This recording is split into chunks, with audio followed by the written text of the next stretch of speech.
Yo, what is up, everybody, and welcome back to another NBA 2K15 micro game. Today, it is Game 4 of the Western Conference Semifinals. Last time in Game 3, we dominated the Clippers, man. It was a surprising dominating game considering we came into Staples Center. You see Harden styling on them right now. But, man, did we get a big win. And this is a must-win for the Clippers, straight up. This is a must-win. They cannot go down 3-1 in this series with Game 5 being in Houston. So, you're going to see the Clippers' best effort in this game. Or at least, I would think so. Our best effort, that's questionable because everybody just missed. You saw Ariza miss, you saw Harden miss, Dwight missed the putback, and they missed the lob attempt, but CP3 gets the ball right back. That's some crap, but I guess that's the way the ball bounces sometimes. It's Blake Griffin in the post. We play good help defense, helping out Terrence Jones. Then on a break, we give it to James Harden, and James Harden decides to take on the entire Clippers team. And you know what? It worked. And Game 3, Harden definitely, he had his best game of the playoffs, I would say. And it was a very good thing as Ariza misses the layup there. Blake Griffin, I guess, intimidated him. So we're going to try to give Harden more touches. But, of course, you know, we can't give him the ball too much because he might just brick everything. So I just got to see how Harden's playing early on. You see the lob there from CP3 to Griffin as Harden takes it to the rim. And so far, so good. Especially with JJ Redick guarding him. We got to take advantage of that matchup, man. We got to run it. Whoever's being guarded by JJ Redick, we got to get them the ball, right? Because Redick cannot play a sniff of defense. As we play some defense on Turkoglu there, getting the block, then the break. The passing is real on this possession. I think everybody gets a touch, but Dwight, it ends up being a Terrence Jones dunk there over Turkoglu. That was just a horrible sequence for him there. As you see, into the shot clock. We got no points in this game right now. We have not scored at all. I took a lot of shots in the last game as Ariza drains this three to give us a double-digit lead. This game, I was like, you know what? Let me get my teammates more involved. Let me just try to do what I can to win. And if I got to score 0 to win, I'll take that. But we are scoring our first points of the game right there. And then the shot clock. Somebody had to create a shot. It was me. And Blake Griffin was the victim. Again, we are just dunking on Griffin all the time in this series, man. Every single game, we're getting at least one posterizer dunk off of Griffin there. You see, end of the shot clock. Harden gives it to me. I didn't want the ball, but I created a really good shot for end of the shot clock. We just can't get it to go. Griffin gets the rebound. And the Clippers, they're down double digits, and this might be another blowout. They don't get something going. You see Redick, he's trying to get something going. Case it to Farmar, deep three, and Farmar drains it from damn near the logo. I try to be a good teammate and play help defenses. We're dunking it again. Griffin offering no resistance in the paint. But yeah, I try to play good help defense, be a good teammate, but you know, they're going to make shots like that. They're going to make shots like that. And then CP3 decides to go to work. Jeez, man. I was crapping my pants when that happened. I'm like, God damn, this dude's about to give me the work. And he did. And this game, basically, CP3 was locked in. He was straight up locked in. There is nothing I can do about this game. It was just, if they were going to lose, it was not going to be because of him as he kicks it out to Griffin, deep two, foot on the line, gets it to go, and the Clippers are starting to make that comeback happen. It's ended the shot clock again. I'm doing all I can, playing great defense on Paul, forcing a contested jumper, and he still gets it to go. So, I mean, you know, when he's locked in, he's locked in. He's getting his assists. He's getting his points. He's one of the toughest competitors in the NBA. And it's a good matchup to watch, but the play is another story. So we entered the third quarter after sitting on the bench for the last few minutes. That should have been a turnover. We get the ball back, and then we put CP3 in the air, drain that shot, and we are up 6 points here on, like I said, what should have been a turnover. So I'll definitely take that as, I don't know why they got CP3 throwing so many lob attempts, because so many of them don't work. I also don't know why I did this. Like, how did that even happen? I was going to try to, you know, step back, maybe drive to the rim. Instead, they put me out of bounds. That's exactly what I was trying to do, you know. Try to hit on someone in the stands as CP3 drains the shot off the ricochet from the lob attempt that gone wrong. And again, I played good defense. And all CP3's shots had been contested. Paul is just doing damn near whatever he wants right now, as I'm doing whatever I want on Blake Griffin, man. We're just taking DeAndre Jordan out the paint and then dunking on Griffin because he's not doing anything about it. And, you know, you would think Blake Griffin, as athletic as he is, he would offer some resistance, but, you know, I'm just having my way. It's that little SOB Chris Paul draws the charging foul there.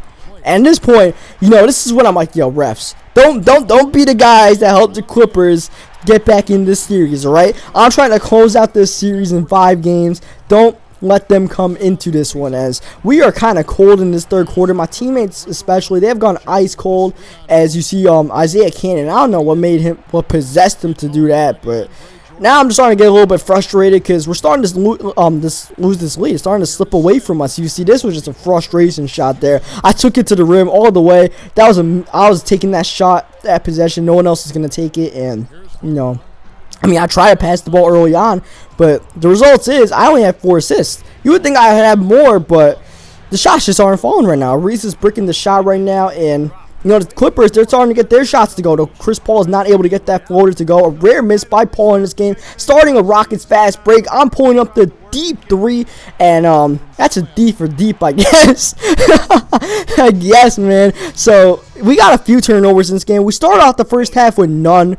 And eventually, that first one ended up snowballing some more turnovers. We take a seat on the bench, and every single time we went on the bench, it seemed like the bench ended up helping out the cause. So, shout out to the bench because that definitely helped out there. We end up, in this game, in the fourth quarter, we dunk it once again, and Turku was able to get that bucket. That's the only way Turku was scoring, off a backdoor cut. Shame on whoever let that happen, as CP3 is reaching, so we're taking it all the way to the paint. With Spencer Hawes and Big Baby Davis in the paint, man, they're not stopping me. They're not shot blockers at all, so I'm going to try to attack all I can. So we run the pick and roll. We take it to the paint. This time Blake's in there, and Blake made sure he wasn't going to get dunked on. He completely decked me, as well as hit the deck himself there, as Chris Paul finding Griffin, and this is when the refs completely took over, straight up. It was just Clipper foul, or Rockets foul on the Clippers, Rockets fouls on the Clippers, damn near every single possession. I'm face palming at this point. I'm like, all right, I know who they bet money on to win this game. Jeez, man, they call the offensive foul at this point. It's starting to get ridiculous because it's starting to define this game. We can't really do much because they're just going to the free throw line. And once again, man, this is just, everything is just falling apart right now. It's a 7-point Clipper lead with 5 minutes, 16 seconds to go. We need a reason to make this shot, and he does come through. So maybe a reason can spark the comeback here. And maybe the steal attempt can spark the comeback, but CP3 is able to get the ball back. He finds an open DeAndre Jordan, and Jordan goes to the free throw line. He's not the worst guy to put at the free throw line. He ends up making 1 out of 2, so that's okay, but still, these fouls are getting ridiculous as we find a wide open Harden deep 2. Harden misses it. So Harden is not really playing too well right now. I figured, I said earlier, let's see how Harden does, but Harden's not really doing too much. It's JJ Redick. He just stood there and made the shot. They're moving around a little bit, man. I don't know what to do, especially when freaking CP3 is making a shot with Terrence Jones' hand in his face. Now it's a 7-point lead, and it's looking like we're going to lose this game. As Trevor Ariza, he's calling for it in the corner, so I give it to him, and Ariza drains his second 3 from that same exact spot. So maybe Trevor Ariza can spark the comeback. Of course, Ariza was big in that game 7, as again, these damn fouls. Griffin goes to the line, he makes 1 out of 2, but yeah, we'll see what Trevor Ariza can spark the comeback. Look at him again, calling for the ball in the corner, and Ariza again. Trevor Ariza's on fire, man.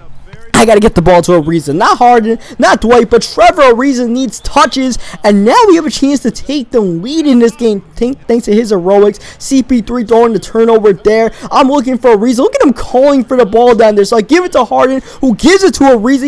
He's pulling up. And Trevor Ariza is scorching hot right now. He is carrying us back in this game. He has like half of my assists right now. They call a timeout, go to Blake Griffin in the post. Griffin misses the shot. Maybe they should have gone to CP3 considering how well he's been playing, but Doc drew the play up for Griffin as CP3 is reaching. Blake Griffin plays help defense, and that allows Dwight Howard to get open, and Dwight makes the big bucket there. Makes it a 3-point game with under men to go. Douglas Roberts with the ball here, trying to create, and he loses it, and you look who gets the turnover. Trevor Ariza pickpocketing and just having one hell of a game as Blake Griffin hits the deck here. We're going to take the wide open shot to try to ice the game, but we don't get it to go, and now it's still a 1-possession game with 26 seconds left. Clippers need a shot ASAP. They need a 3 preferably, and Douglas Roberts fading away and actually gets it to go there. It's like, what the hell are you doing? But he made it. So now it's time to play the foul game. So I'm going to the foul line, and the deal is I got to make 2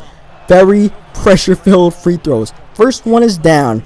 Crowd is loud. I just got to silence it, so the free throw's up and the free throw's down. Denny Tice with now, I believe, 27 or 28 points in the game. 3-point game. Clippers can still get a 3-pointer right now to tie this game up. I'm going to make sure it's not going to be Chris Paul. I'm playing the best defense I can. We force him to drive. He kicks. Griffin gets the layup to go. Not a bad shot for the Clippers, but at the same time, roll out as long as they don't get the 3. I'm double teamed, so they give it to Harden, and now we'll see what Harden can do. Harden makes the first one. That was kind of dicey. 2-point game. Really hoping Harden makes this second one, and Harden, one of the best free throw shooters in the NBA. He gets that one to go, and now the Clippers with no timeouts left. They got to get the 3 on this possession. So I'm making sure CP3 doesn't even touch the ball. It's going to have to be JJ Redick, and Redick for the tie. No good. Ariza on the rebound. He's going to the free throw line. Pretty fittingly to ice this game, but he misses the first free throw. The game is still up in the air. If he misses the second one, there could be some drama in this one, but Ariza drains it with 4.9 seconds left, and this one is pretty much a wrap. So, unless they get a 4-point play, which is not happening, this is over. This JJ Redick's going to miss this one, and we're going to come through with the win. After being down 7 with like 3 minutes to go, the Trevor Ariza comeback was real, and we ended up winning the game. So leave a like if you enjoyed this one. Subscribe for more NBA 2K15 micro games, and I will catch you guys next time for Game 5 of the Western Conference Semifinals. And we'll see if we can come through with the win to go to the Conference Finals.